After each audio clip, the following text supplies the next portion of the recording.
Hello students, my self अनु तनेजा और स्वागत है आपका विकास एजुकेशन एकेडमी में। आज हम लोग स्टार्ट करने वाले हैं सीबीएसई क्लास 10th का चैप्टर नंबर 1 जिसका नाम है रियल नंबर्स। तो बिना किसी देरी के स्टार्ट करते हैं हमारा चैप्टर। चैप्टर के नाम से आपको पता चल गया कि हमें किसके बारे में नॉलेज होनी चाहिए। तो हमें नॉलेज होना चाहिए रियल नंबर्स के बारे में, जो कि प्रायर आप 9th क्लास में पढ़ चुके हैं, लेकिन हम एक थोड़ी सी रिवीजन भी लेंगे यहाँ पे। तो चलिए देखते हैं क्या होते हैं रियल नंबर्स। तो रियल नंबर्स बेसिकली रेशनल और इरेशनल होते हैं, यानी सारे रेशनल और इरेशनल नंबर्स मिलके बनाते हैं हमारे रियल नंबर्स। सेकेंड थिंग, हम रियल नंबर्स को किसी भी रियल नंबर को नंबर लाइन पे प्लॉट कर सकते हैं। ये दो इसकी मेन बातें हैं।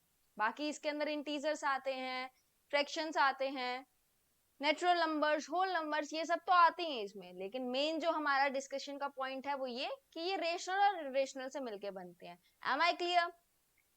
चलिए, अब बात आती है कि रेशनल और इरेशनल तक तो क्लियर था, लेकिन पता कैसे चलेगा कि रेशनल कौन सा है, इरेशनल कौन सा है, जो कि बहुत ही मेन चीज है, आपको ध्यान में रखनी है हमेशा। तो उसे हम यहाँ पर अब कवर करने जा रहे हैं, ठीक है? तो उसको कवर करने से पहले कुछ छोटा सा एग्जाम्पल लेते हैं। आप सभी को पता है कि जो रेशनल नंबर्स होते हैं वो पी बाय क्यू की टर्म में होते हैं। यानी अगर मैंने ये एक नंबर लिखा 5/2, तो ये एक रेशनल नंबर है। बिल्कुल है, आप कहोगे हाँ है। 20/3, क्या ये दूसरा रेशनल नंबर है? बिल्कुल है। लेकिन अगर मैं लिख दूं 22/7, तो यहाँ पर बहुत सी कंफ्यूजन हो जाती है, क्योंकि ये पाई है, ये पी बाई क्यू की टर्म में तो है, यानी ये रेशनल होना चाहिए। बट इसकी वैल्यू तो कभी भी पता ही नहीं चली अभी तक, ये तो बढ़ती जा रही है, इसकी कोई एग्जैक्ट वैल्यू तो है ही नहीं।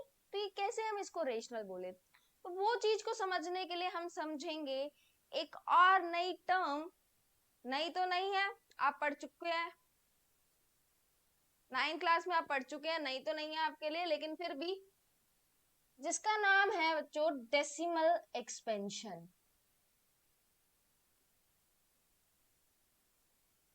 डेसिमल एक्सपेंशन का सिंपल सा मतलब पी बाय क्यू के टर्म में दी गई किसी भी चीज को पॉइंट्स में लिखना, डेसिमल्स में लिखना, सिंपल सा मतलब। तो 5/2 को कैसे लिखोगे? 2.5। 20/3 को लिखोगे 1.6666 डैश डैश डैश, यानी बढ़ता जा रहा है। ये इसको डिनोट करता है कि ये नंबर रुक नहीं रहा, ये नंबर बढ़ता जा रहा है। तीसरी चीज, ये वाला नंबर ये भी बढ़ता जा रहा है। बिल्कुल सही बात है। तीन तरीके तरीके अभी आपको बता चलेंगे कि ये कैसे, ये तीन तरीके हैं। पहले में ये आया, दूसरे में ये, तीसरे में ये। क्या तीन मेथड होते हैं या तीन टाइप होते हैं डेसिमल एक्सपेंशन के? तो पहला होता है हमारे पास, जो कि पहला एग्जाम्पल आपको दिख रहा है, जिसका नाम है टर्मिनेटिंग डेसिमल एक्सपेंशन। टर्मिनेटिंग यानी ऐसी डेसिमल एक्सपेंशन जो कि टर्मिनेट हो जाती है। आप लोगों ने मेट्रो में ट्रेवल किया होगा तो आपको पता होगा, वहां पर जब मेट्रो का एंड स्टेशन आता है तो बोलते हैं this train terminates here. That means वो एंड स्टेशन है, यहाँ पर ट्रेन रुक गई। ऐसे यहाँ पर इस नंबर की ट्रेन रुक गई, ये 2.5 खत्म, रुक गया ये। तो ऐसी डेसिमल एक्सपेंशन को बोला जाता है टर्मिनेटिंग डेसिमल एक्सपेंशन। सेकंड पे चलते हैं, तो सेकंड हमारे पास सेकंड एग्जाम्पल की तरह है कि रुक ही नहीं रही, ट्रेन चलती जा रही है। अब ट्रेन चलती जा रही है तो इसका मतलब वो टर्मिनेटिंग नहीं है। टर्मिनेटिंग नहीं है तो इसका मतलब वो नॉन टर्मिनेटिंग है। चलो जी, ये भी हो गया, नॉन टर्मिनेटिंग हो गया। चलो तीसरी देख लेते हैं। तीसरे एग्जाम्पल में ट्रेन चलती जा रही है, तो ये भी नॉन टर्मिनेटिंग। ऐसे कैसे दोनों नॉन टर्मिनेटिंग कैसे हो सकते हैं? हो सकते हैं, देखो मैं बता रही हूँ अभी, ध्यान से सुनो।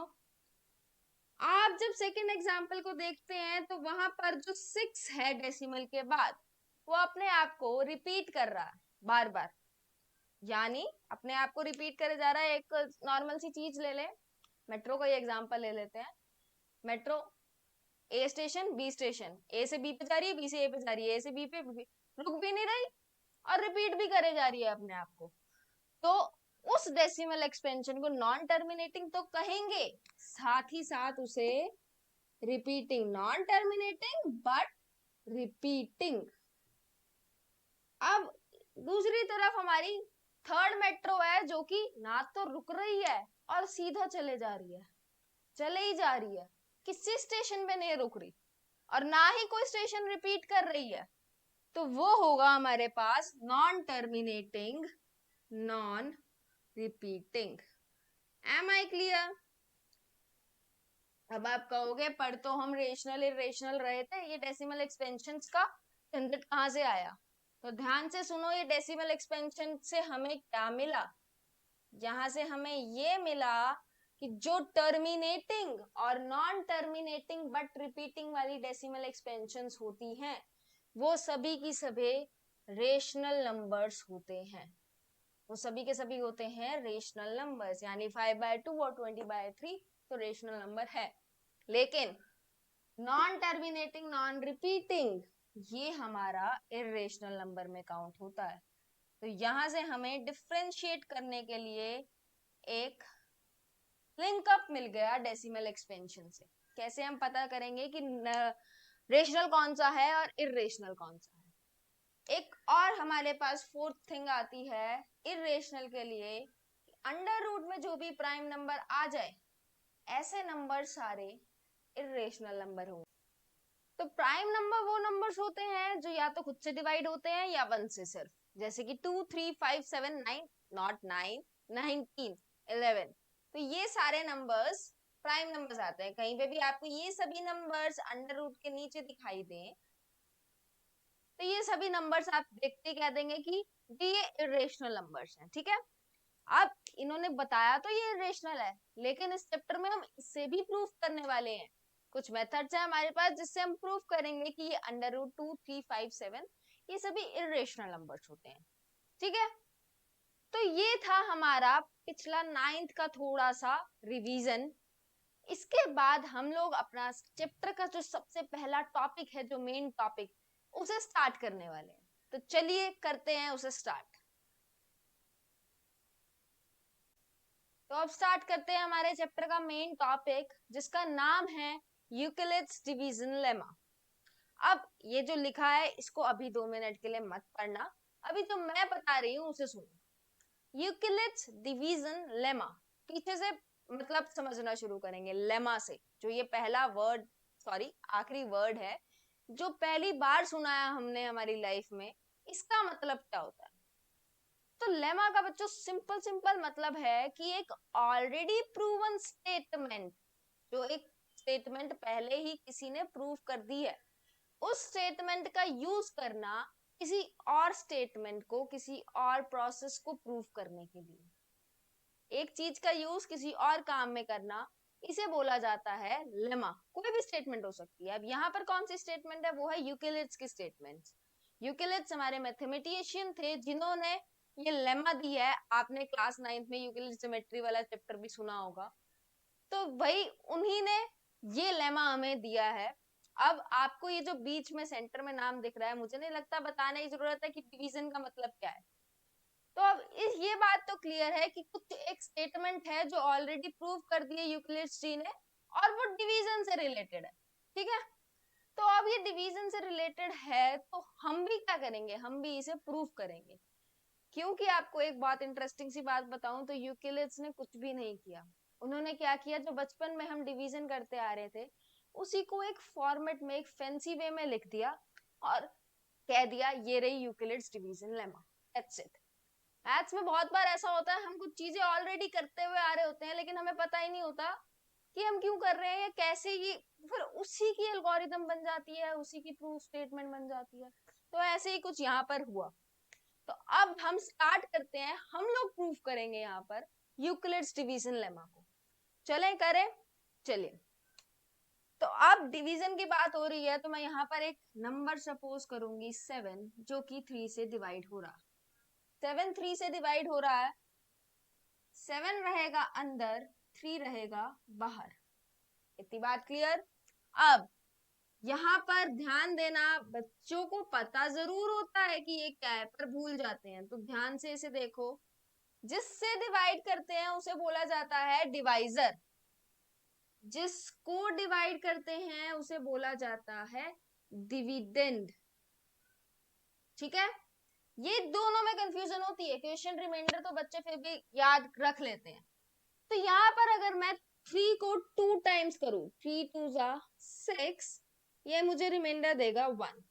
ये होगा मेरा क्वेश्चन और ये होगा मेरा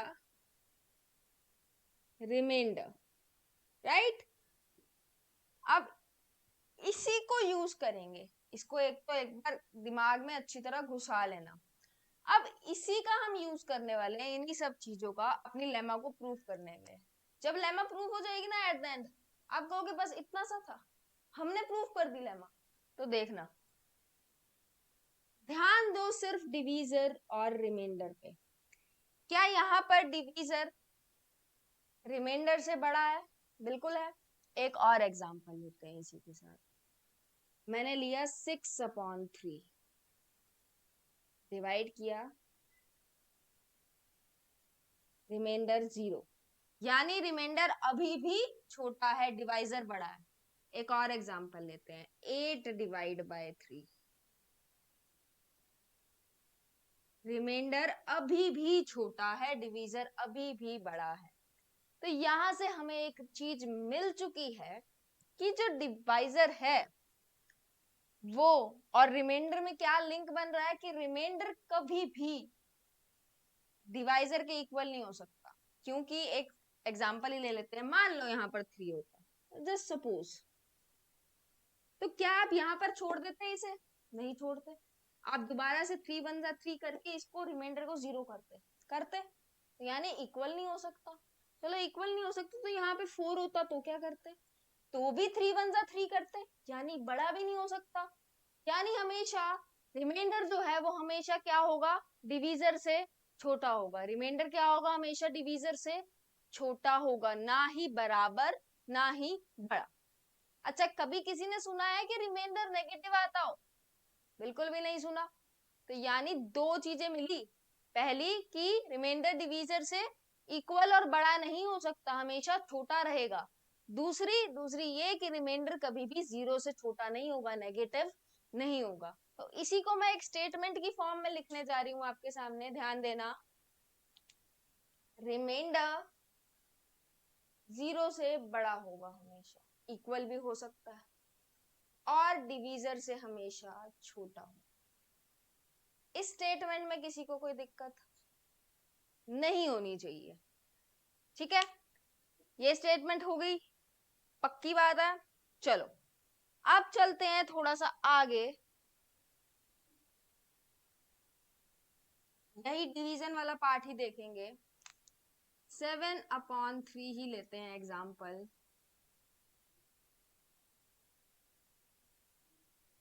अगर मैं कहूं यहाँ पर कि आपको ये देखना है कि डिवीजर, डिविडेंड, क्वोशिएंट और रिमाइंडर में क्या लिंक है, तो ये हम ना छोटे होते ना, हम डिवीजन वाले जब सम करते थे 4th 5th क्लास में, तो हमारे पास कुछ क्वेश्चंस ऐसे आते जिसमें वो कहता था चेक द डिवीजन।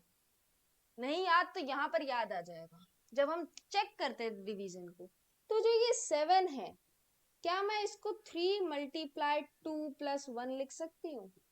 यानी जो डिविडेंड है मेरा, जो मेरा डिविडेंड है उसको मैं डिवाइजर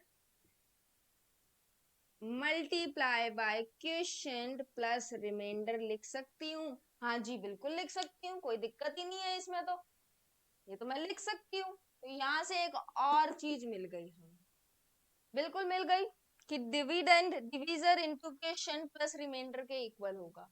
इसी को थोड़ा मैथमेटिकल टर्म में उसने लिख दिया था बस।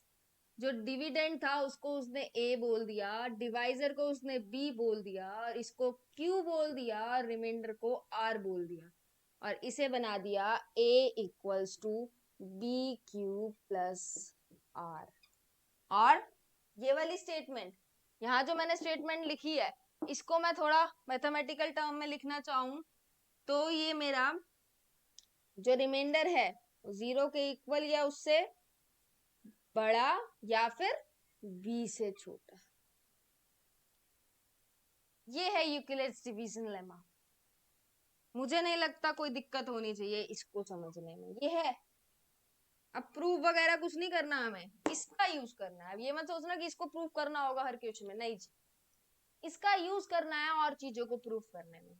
तो जल्दी से इस चीज को नोट कर लो, स्पेशली ये दोनों जो हमने लास्ट में हमारे रिजल्ट निकले हैं, क्योंकि यही यूज होने वाला है हर कॉन्सेप्ट में। जल्दी से नोट कर लो। डन। अब आगे बढ़ते हैं हम। इसके मतलब क्या होगा, क्या है ये। तो इसके लिए ना जो क्वेश्चंस हम करने वाले हैं, मैंने कहा कि हम प्रूव करने वाले हैं किसी चीज को, तो उन क्वेश्चंस को करने से पहले हम सीखेंगे जो यहाँ पर ये सेकंड फर्स्ट लाइन लिखी हुई है। कह रहा है Euclid division states that, Euclid division lemma states that given two integers a and b यानी डिविडेंड और डिवीजर, इनके लिए एक यूनिक पेयर है q and r। तो यानी यहाँ पर इंटीजर्स की कुछ बात हो रही है, वो भी इंटीजर वो भी इंटीजर। तो अब उन्हीं इंटीजर्स के बारे में थोड़ा जानेंगे कि इसी हम प्रोसेस से कैसे डिफरेंट फॉर्म्स ऑफ इंटीजर्स निकालते हैं। तो चलिए बढ़ते हैं हमारे नेक्स्ट टॉपिक पे, जो कि है डिफरेंट फॉर्म्स ऑफ इंटीजर्स। तो चलिए देखते हैं क्या होती है डिफरेंट फॉर्म्स ऑफ इंटीजर और कैसे हम हमारी लेमा से इस चीज का पता लगाएंगे। तो सबसे पहले अगर मैं बात करूं कि एक मेरे पास पॉजिटिव इंटीजर है, I have an integer, positive integer as A, ठीक है। उसकी जो डिवीजन है वो मैंने की 2 से। तो यहाँ पर जो b का काम है वो कौन कर रहा है, 2। b अगर 2 है तो इस वाले नीचे वाले रिलेशनशिप क्या आप ये नहीं निकाल सकते कि रिमाइंडर क्या क्या हो सकता है।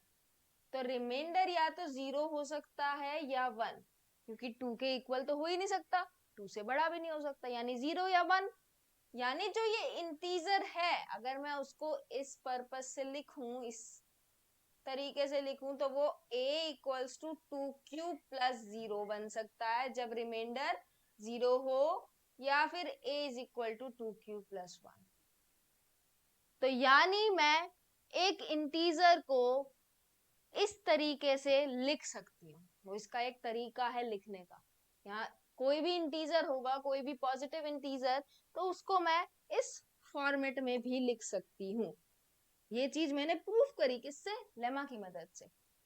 ऐसे ही एक और एग्जांपल लें, मैं कहूँ a/3 है, तो b की वैल्यू 3 होगी, रिमाइंडर 0 1 2 हो सकता है, तो मैं a को 3q की फॉर्म में लिख सकती हूँ, 3q प्लस 1 की फॉर्म में लिख सकती हूँ, 3q प्लस 2 की फॉर्म में लिख सकती हूँ। क्या मेरी बात क्लियर हो रही है? ये चीज क्लियर हो रही है अगर 3 है तो। अब ऐसे ही अगर, अब आप बता सकते हो आराम से कि अगर 4 हो तो 4 a/4 हो, तो या तो a होगा 4q या 4q प्लस 1 या 4q प्लस 2 या 4q प्लस 3। यानी आप a को इन 4 तरीके से लिख सकते हैं। यही चीज हम आगे अपने क्वेश्चंस में यूज करने वाले हैं। तो वहां पर आप देखते ही बता देंगे कि अगर मेरे पास कोई इंटीजर मेरे सामने मुझे दिख रहा है, कोई उसने a रैंडम इंटीजर दे दिया और उसने कहा a इक्वल्स टू 4q, यानी b की वैल्यू क्या है, 4। आप उसको किस किस तरीके से लिख सकते हो, 4q, 4q plus 1, 4q plus 2, 4q plus 3। 5 का भी 5q, 5q plus 1, 5q plus 2, 5q plus 3, 5q plus 4 लिख सकते हो। ऐसे 6 7 8 किसी का भी अब निकाल सकते हो आप, अगर आपको ये चीज इस लेमा से क्लियर हो गई है तो। ठीक है, चले आगे। तो इसके बाद अब ये चीज तो हमारी क्वेश्चन बेस्ड होगी, एक छोटा सा क्वेश्चन देख लेते हैं हम इसके ऊपर कि हमारे पास क्वेश्चन किस तरीके का आएगा। तो यूक्लिड डिवीजन लेमा पे हम एक क्वेश्चन इस वीडियो में कवर करने वाले हैं, बाकी क्वेश्चंस हम फर्दर क्वेश्चनरी वीडियोस में कवर करेंगे, जिसमें मैं सारे सॉल्यूशन आपको साथ ही साथ बताऊंगी। तो यहाँ पर क्वेश्चन क्या कह रहा है, show that any positive odd integer is in the form of 6 cube plus 1, 6 cube plus 3, 6 cube plus 5। यानी उसने कह दिया कि प्रूफ करो कि कोई भी एक पॉजिटिव ऑड इंटीजर है, उसका जब हम उसका ऑड बोल रहे हैं, पॉजिटिव ऑड, तो वो या तो 6 क्यूब प्लस 1 की फॉर्म में है, या 6 क्यूब प्लस 3 की फॉर्म में, या 6 क्यूब प्लस 5 की फॉर्म में है, where Q is some integer. अब आप लोगों को सिंपल सी चीज पता है, क्वेश्चन कभी नेगेटिव नहीं होगा अगर आपका डिविजर और डिविडेंड दोनों ही पॉजिटिव है। यानी अगर मैं a अपॉन b कर रही हूं, तो मेरी यूक्लिड डिवीजन लेमा कोई देख ले तो वहां पर भी सेम होता है, ये बनता है हमारा, और सारे पॉजिटिव होते हैं, है ना। अब यही हम बात करें अपने क्वेश्चन की, तो यहां पर उसने कहा एनी पॉजिटिव, ऑड को अभी छोड़ो, एनी पॉजिटिव यानी मैं कोई भी नंबर ए लेट कर सकती हूँ और उसको पॉजिटिव लेट कर सकती हूँ।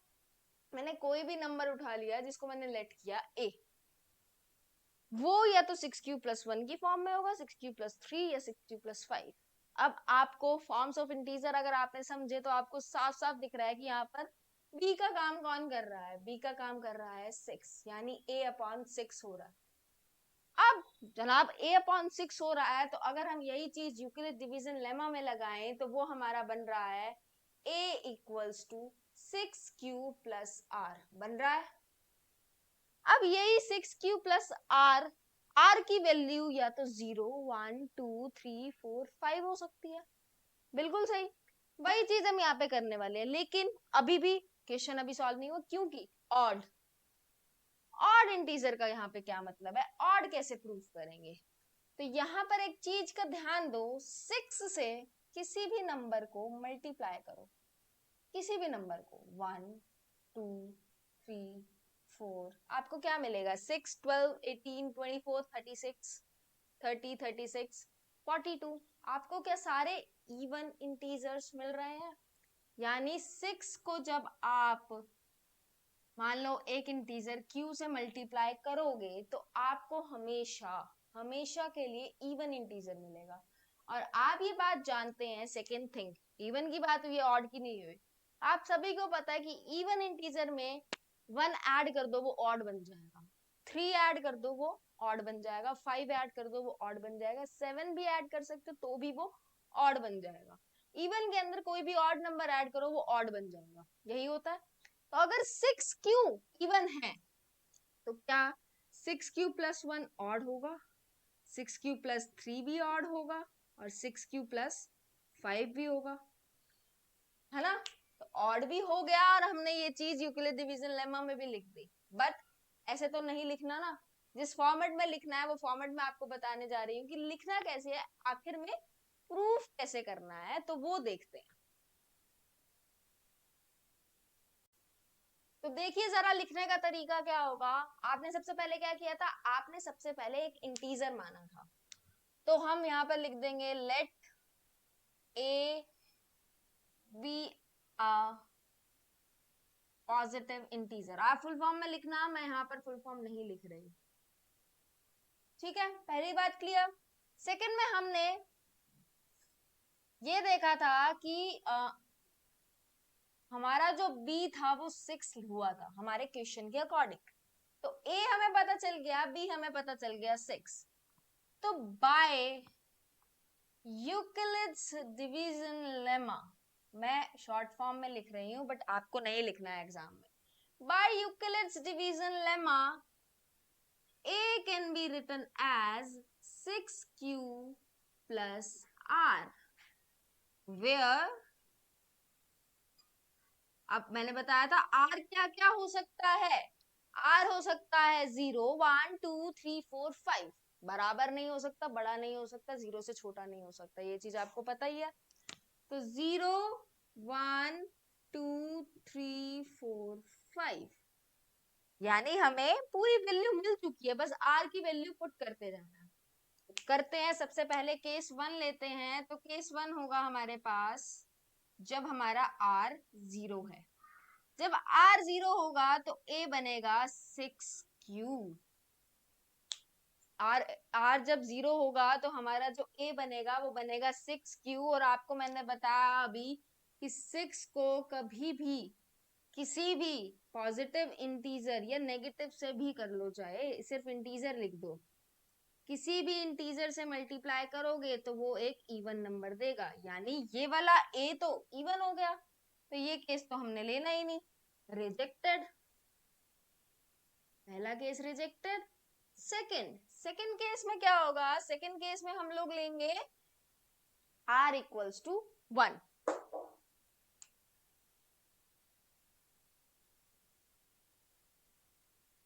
Case 2 r equals to 1। r equals to 1 में क्या हो जाएगा? a की वैल्यू हो जाएगी 6q प्लस 1। अब इवन है 6q, इवन में मैंने ऑड को ऐड किया, even plus odd will give you a odd number। तो यानी 6q प्लस 1 हमारा ऑड हो गया, हेंस प्रूव्ड। सेकंड पार्ट में हमारा सेकंड जो केस था उसमें प्रूव हो गया। चलो जी, एक तो हमें मिल गया। केस 3, केस 3 में लेंगे 6q प्लस 2। लेकिन जनाब इवन में जब इवन ऐड किया जाता है तो वो फिर से इवन देता है, इसलिए ये केस भी रिजेक्ट कर दिया जाएगा। ऐसे ही हम आगे हमारा केस 4, जिसमें हम r की वैल्यू 3 लेंगे, तो a बन जाएगा 6q प्लस 3। वही सेम चीज ऊपर वाली हम लिख देंगे कि इवन प्लस ऑड हमें ऑड दे रहा है, तो ये केस हमने लिया।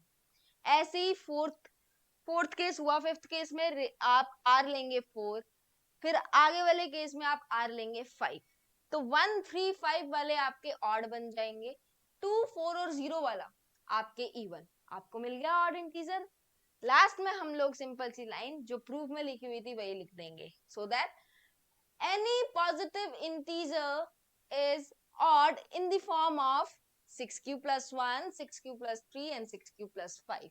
That's it. यानी हम ब्रह्मांड के किसी भी पॉजिटिव इंटीजर को 6q plus 1, 6q plus 3, 6q plus 5 की फॉर्म में लिख सकते हैं। We have that power. Am I clear? इतना सा प्रोसेस था लिखने का, हमने केस बनाने हैं, क्योंकि समझ तो हमें वैसे ही आ गया, सिंपल सी चीजें समझ आ गया, बस लिखना कैसे है वो यहाँ पर समझना था। ठीक है, ये एक बेसिक क्वेश्चन था ईएलएम पे, यूक्लिड्स डिवीजन लेमा का एक बेसिक क्वेश्चन था। इसके फर्दर हम कॉम्प्लेक्स क्वेश्चन भी करेंगे, तो जल्दी से इसको एक बार नोट कर लीजिए क्वेश्चन के साथ। वेरी गुड, चलते हैं आगे हमारे अगले टॉपिक पे। तो अब बात करते हैं हम लोग एचसीएफ और जीसीडी के बारे में। अब दोनों बातें सेम है, मैंने ऑब्वियसली हाइफन लगा रखे बीच में, इसके मतलब दोनों बातें सेम है। एचसीएफ तो सबने सुना होगा, हो सकता है जीसीडी पहली बार सुना हो, तो इसी का नाम है दूसरा। मैं आपको बता देती हूँ क्या फुल फॉर्म होती है इसकी। तो एचसीएफ की फुल फॉर्म आप सभी जानते हैं, हाईएस्ट कॉमन फैक्टर। सेकंड जो हमारा मैंने नाम लिखा है जीसीडी, इसे बोला जाता है ग्रेटेस्ट कॉमन डिवाइजर। तो दोनों बातें सेम होती हैं, कहीं पे एचसीएफ की जगह जीसीडी लिख दे तो घबराना नहीं है, सेम बात है। ठीक है, अब हाईएस्ट कॉमन फैक्टर तो चलो हमने ये तो देख लिया कि दोनों सेम है, पर ये है क्या, इसको जानना जरूरी है क्या? तो एचसीएफ सिंपली क्या होता है, दो नंबर्स लेते हैं, जैसे मान लो मैंने लिया एक 3, दूसरा लिया 9, उसके लिखते हैं हम factors 1 into 3, 1 into 3 into 3। Factor लिखे, देन कॉमन निकालते हैं, कॉमन है 1 3, 1 और 3 कॉमन है, 1 और 3 कॉमन है। अब क्या बात आ गई, हाईएस्ट फैक्टर निकाल लिए, उसके कॉमन भी निकाल लिए, हाईएस्ट बता दो, हाईएस्ट कौन है 3, तो एचसीएफ क्या हुआ हमारा यहाँ से 3। यानी 3 एक ऐसा नंबर है जिससे मैं 3 और 9 दोनों को पूरा पूरा डिवाइड कर सकती हूँ, ये इसके फैक्टर हैं। 3 एक ऐसा नंबर है जिससे मैं इसको पूरा पूरा डिवाइड कर सकती हूँ, और ये हाईएस्ट सबसे, कर तो मैं 1 से भी कर सकती हूँ, लेकिन सबसे हाईएस्ट, इससे ज्यादा कोई और नंबर आप नहीं ले सकते। ले लो आप 9 ले लो, 9 को सिर्फ 9 से कर सकते हो डिवाइड, 3 से पूरा पूरा डिवाइड थोड़ी ना होगा, 1/3 दे देगा। इससे बड़ा ले लो तब भी नहीं होगा। तो सबसे हाईएस्ट कौन है? 3। इतनी बात क्लियर हुई मेरी? कॉमन से तो हम बचपन से पढ़ते आ रहे हैं, ये चीज ध्यान में आ गई अब सबको, बहुत बढ़िया। अब जरा, शायद आपको ना भी पता और शायद आपके टीचर्स अच्छे हो, छोटे जब आप पढ़ते थे तो उन्होंने बताया हो कि हम ये एचसीएफ आखिर रियल लाइफ में कहाँ देखते हैं। हम कोई चीज कर रहे हो तो उसका रियल लाइफ से लिंक करना बहुत ज्यादा जरूरी है, नहीं तो फिर वही दिमाग में आता रहता है क्यों कर रहे हैं, है ना। तो ये करने के लिए एक तो ध्यान से मेरा ये एग्जाम्पल सुनना, क्या एग्जाम्पल है। दो स्टूडेंट्स मान लेते हैं, या दो हम फ्रूट्स मान लेते हैं। दो कोई फ्रूट्स है, एक फ्रूट है एप्पल, दूसरा है बनाना, ठीक है। अब मैं कहती हूँ मेरे पास 25 तो एप्पल्स हैं एंड 35 मेरे पास बनानाज है। एप्पल है 25 और बनानाज है 35। अब मैं कहूँ मुझे इसी दोनों फ्रूट्स को डिस्ट्रीब्यूट करना है स्टूडेंट्स के बीच में या मेरे फ्रेंड्स के बीच में, और मैं चाहती हूँ कि सारे फ्रेंड्स को इक्वल अमाउंट का फ्रूट मिले। अगर किसी को 2 एप्पल मिले हैं तो सबको 2 मिले, किसी को 3 मिल रहा है तो सबको 3 मिले, ऐसे ही बनाना के साथ। और लास्ट में मेरे पास कुछ बचे भी ना, ये चीज वो कहता है। तो वो कहता है ऐसा मैक्सिमम, हम मैक्सिमम कितने स्टूडेंट्स या फ्रेंड्स में ये चीज पॉसिबल है कि मेरे एप्पल और बनाना इक्वल क्वांटिटी में भी डिस्ट्रीब्यूट हो, और सेकंड चीज बचे भी ना। अब एक एग्जांपल ले ले, चलो मैं मानती हूँ मैंने सबको 5-5 एप्पल्स दे दिए। मैंने सबको जब 5-5 एप्पल्स दिए तो मेरे पास 5 फ्रेंड्स बने, 5 अपने फ्रेंड्स को मैं दे पाई। लेकिन अगर मैं 5 फ्रेंड्स को दे रही हूँ तो मैं इसको कैसे करूंगी? अगर मैं 5-5 मुझे देना है तो यहाँ पे तो गड़बड़ हो जाएगी, यहाँ पे तो 5 से डिवाइड करोगे तो 7 आएगा, या तो 7 फ्रेंड्स बन गए, 2 फ्रेंड्स ज्यादा हो गए, बट हमें तो सेम चाहिए, है ना। तो यहाँ पर हम यूज करते हैं एचसीएफ, करके दिखाती हूँ कैसे, क्यों, पता चल जाएगा। 25 और 35 का एचसीएफ निकालो। 25 को लिखा जाता है, क्या क्या फैक्टर्स होते हैं इसके, 1, 5 और 25, यही होते हैं। और 35 के 1, 5, 7 और 35, कॉमन निकालो। 5, 5, 1, 1, ये आ रहा है कॉमन। अब कॉमन ये आ रहा है तो ये कॉमन हाईएस्ट कौन है? 5। हाईएस्ट कौन है? 5, यानी मैं इसको जब 5 से पूरा डिवाइड करूंगी तब मुझे पूरा मिलेगा। तो अब यहाँ पर मैंने आपको थोड़ा सा कंफ्यूज कर दिया, लेकिन जब मैंने 5 वाला एग्जांपल लिया तो वो सही था। जब मैंने 5 वाला एग्जांपल लिया था वो सही था। कैसे? मैंने 25 को 5 फ्रेंड्स में डिवाइड किया, 5 5 5 5 एप्पल सबके पास चले गए। 35 को 5 फ्रेंड्स में डिवाइड किया, 7 7 7 7 बनाना सबके पास चले गए। हो गया।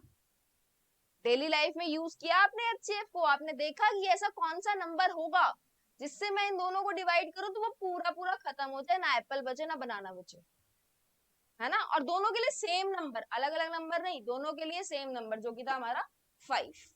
तो मुझे लगता है बहुत अच्छे से क्लियर होगा कि हम ये एचसीएफ निकालते क्यों हैं, ठीक है। अब इसके बाद थोड़ी सी यूक्लिड्स डिवीजन एल्गोरिथम जो है हमारी, उसके बारे में रिलेट करके एचसीएफ के बारे में पढ़ते हैं। चलिए थोड़ी सी एचसीएफ पे जनरल सी बात कर लेते हैं। और एचसीएफ तो समझ आ गया, निकालते कैसे वो भी समझ आ गया, क्यों कर रहे हैं ये भी समझ आ गया, बट ये एचसीएफ और डिवीजन का क्या रूल है तो उसको थोड़ा सा समझ लेते हैं। नॉर्मल सी चीज, हम जब प्राइम फैक्टराइजेशन करते हैं, अगर मुझे 5 and 15 का करना है तो हम बेसिकली क्या कर रहे हैं, डिवीजन कर रहे हैं।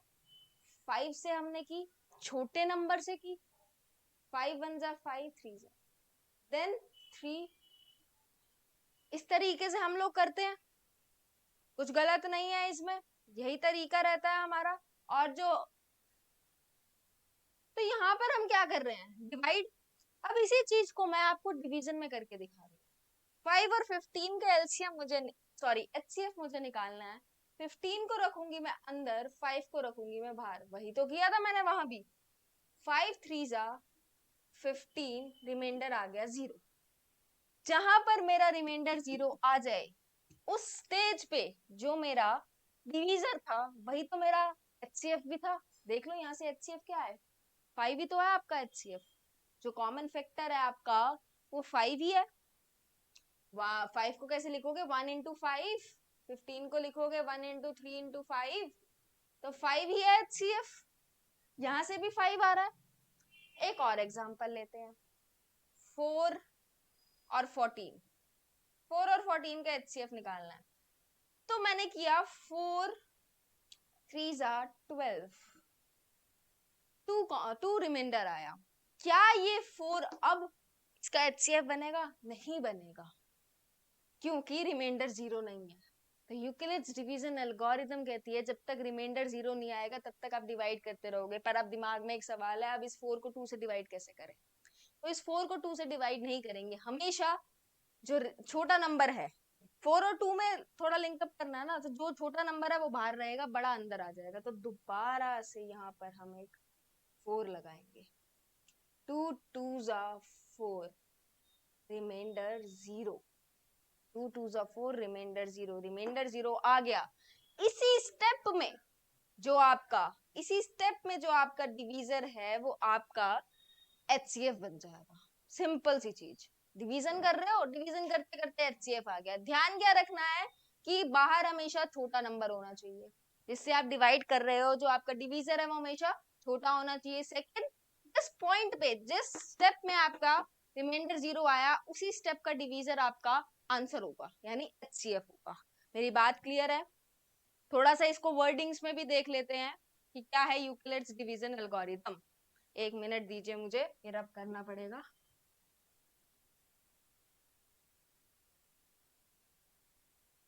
आप लोग कहोगे ये कपड़ा क्यों यूज हो रहा है? ये कपड़ा इसलिए यूज हो रहा है क्योंकि डस्टर से मेरा बोर्ड खराब हो रहा था। देखो, Euclid's division algorithm is a method to use to find the HCF, ये हमने सीख लिया, ऑफ टू नंबर से ए एंड बी, जहां पर ए बी से बड़ा होगा। जैसे कि मैंने 4 और 14 का निकाला था, तो ये मेरा ए था, ये मेरा बी था। सॉरी सॉरी सॉरी, उल्टा ले लिया ना, और यहाँ पे ले लिया। एक मिनट दे दो बस, यहाँ लिखना है। जैसे मैंने 4 और 14 में निकाला, तो यहाँ पे क्या कह रहा है कि ए बी से बड़ा होना चाहिए, बी ए बड़ा। पहली बात क्लियर। दूसरा क्या कह रहा है, अगर यहाँ पर इस केस में आर अगर आपका 0 हो जाता है तो बी आपका डायरेक्ट डिवाइजर हो जाएगा, जैसा मैंने 3 5 और 15 के केस में बताया। लेकिन अगर नहीं होता, अगर ये चीज नहीं होती, तो हम एक और पेयर निकालेंगे क्वोशिएंट और रिमाइंडर का, यानी एक और बार डिवाइड करेंगे। लेकिन इस बार जो रिमाइंडर है वो डिवीजर बन जाएगा, जो रिमाइंडर है वो डिवीजर बन जाएगा, और जो डिवीजर है वो बन जाएगा डिविडेंड। इसमें थोड़ा मेरे को नहीं लगता आप कंफ्यूज होना चाहोगे, और ना ही मैं करना चाहती हूँ आपको। सिंपल सी चीज उसने कही है कि हम तब तक रिपीट करते रहेंगे इस चीज को, तब तक रिपीट करते रहेंगे जब तक कि हमारा रिमाइंडर 0 ना आ जाए। जिस स्टेप पे रिमाइंडर 0 आया, उसका जो डिवीजर था उठा के वही हमारा एचसीएफ।